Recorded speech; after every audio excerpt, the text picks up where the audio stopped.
Okay, so my name's Alex Adams, as Bradley said, and just I'm a trans man, and I go by the pronouns he, him, just as a little side note. And so, just to get into this, recently, after a period in which many gains have been made, trans rights have become a major element of the so-called culture wars and the war on woke being waged by the right around the world.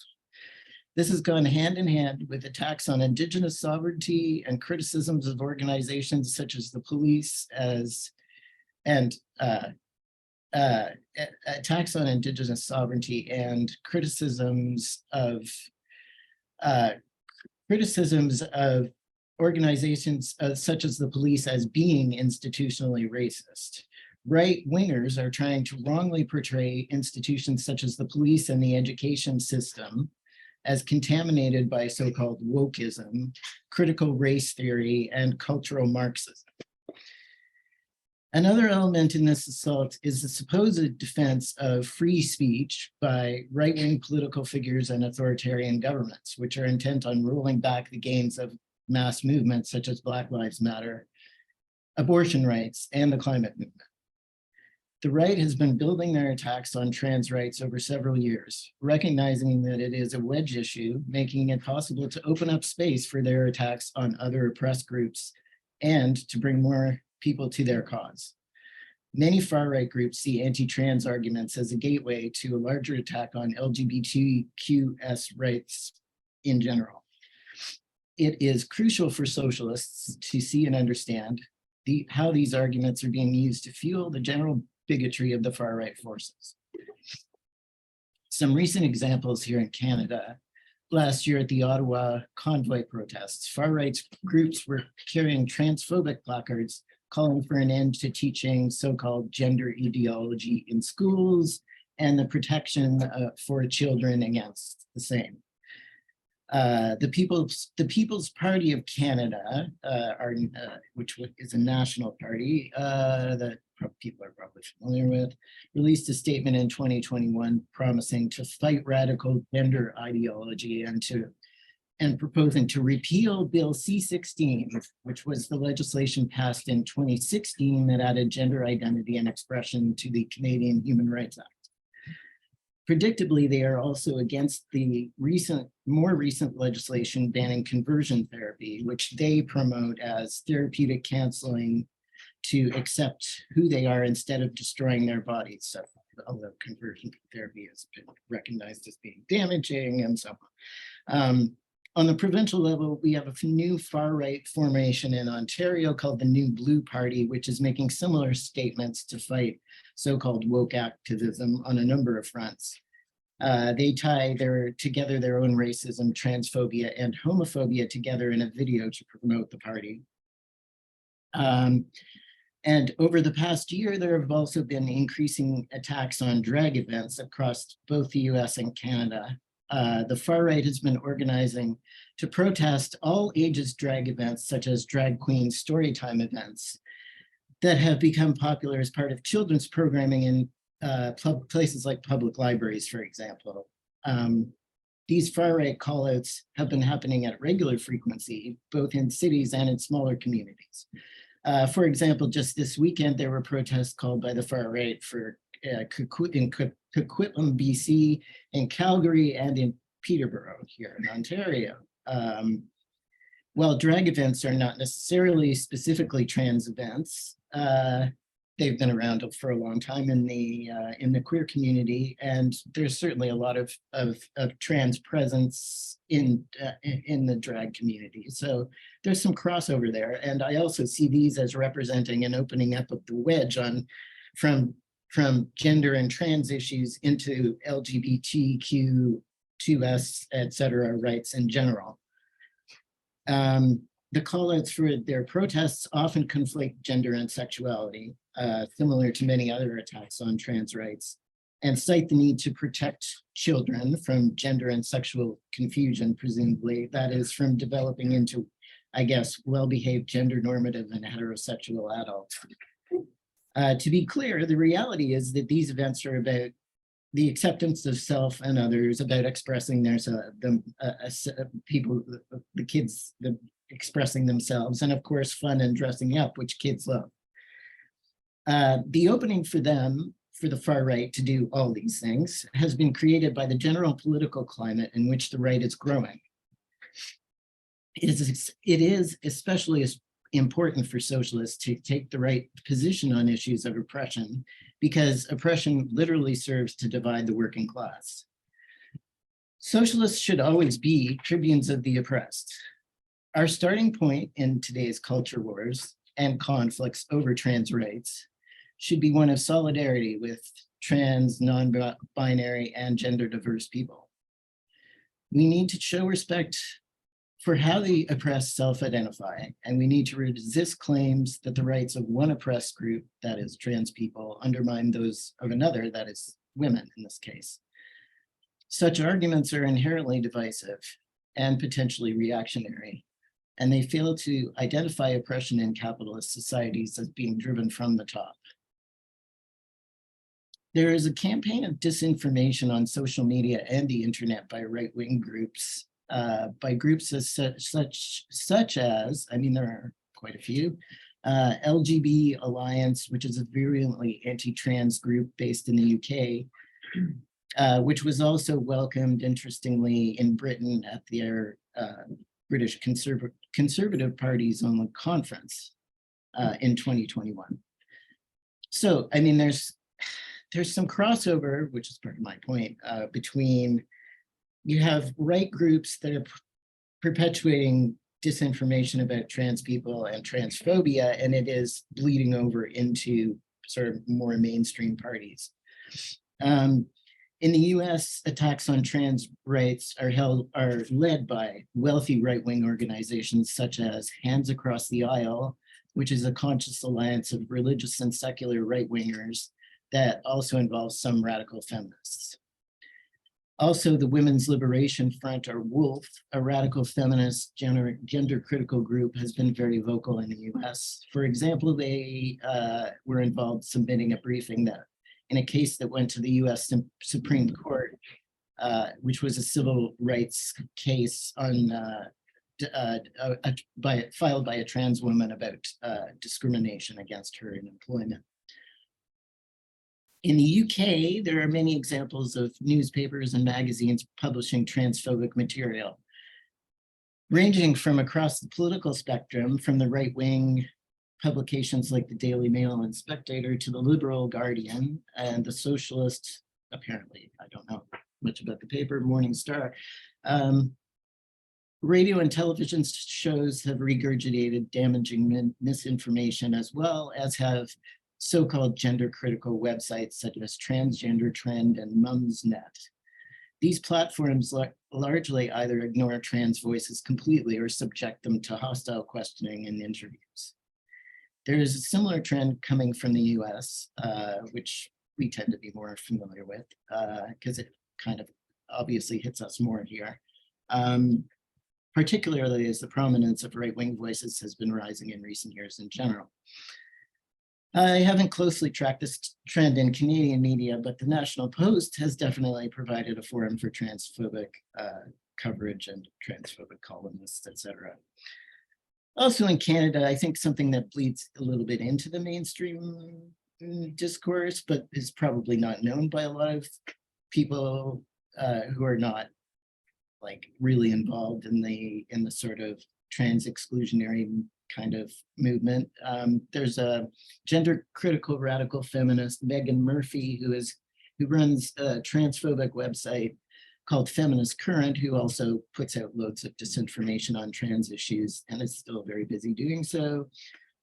People may recall that a campus speaking tour she went on in either 2018 or 2019, I can't quite remember, drew protests at many universities against her transphobic views. And then she claimed to be attacked and so on. Anyways, all these attacks share similar features. They state concerns for the so-called safety of women and girls from biological men, is what they say, accessing bathrooms and other gendered spaces, And they're also concerned about things like the supposed push by doctors and activists and so on, and trans activists, that is, for children and youth to identify as trans and undergo gender transition. They tend to confuse gender identity and sexual orientation, asserting that children with gender dysphoria are being encouraged to start transitioning, but they would otherwise all become gay or lesbian as adults, which is, I mean, maybe that's true in some cases, but that's clearly not true because trans people like myself currently exist. So, and we certainly weren't being encouraged to start transitioning. It wasn't even a thing that existed at that, well, being of the sort of older crowd, it didn't even exist at that time. So anyways, these articles, reports, and posts damage trans and gender diverse people. Transphobic misinformation does have real consequences. Hate speech causes emotional damage and legitimates hate crimes. As Judith Butler recently wrote, the fear is particularly prevalent when public figures, politicians, high-profile newspaper columnists, and so on, demonize trans people in print or on air. It makes the fear more pronounced because you worry someone is going to act on it. Most transphobia is driven by the right and far right. Opposition to trans rights is a touchstone issue for ideological opponents of equality and apologists for capitalism. The central aims of capitalism, continued economic growth and the maximization of profit, now pose a clear existential risk to humanity in an era of climate change, environmental catastrophes, and pathogens such as COVID-19. Transphobia, just as with anti-migrant racism, Islamophobia, and anti-Semitism, is being deployed as a key weapon of the right to maintain its ideological and political control of society and minimize the potential for organized resistance by the working class. Anti-trans agitation was consciously adopted some years ago as a wedge issue by both the religious and secular right. It was seen as an effective way to mobilize conservatives on social issues and to split progressives, liberals, and feminists by arguing that trans and gender diverse people constitute a threat to women. Of course, these forces never actually cared at all about women's rights and the sexism and misogyny faced by women. By advancing transphobia, they hope to pry open other fronts for their decades-long wars against LGBT+ rights and women's rights, for example, over school curriculums, abortion rights, and so on. Transphobia from the right shares an underlying biological essentialism with arguments put forward by some feminists, mostly those who identify themselves as radical feminists, but also some socialist feminists as well.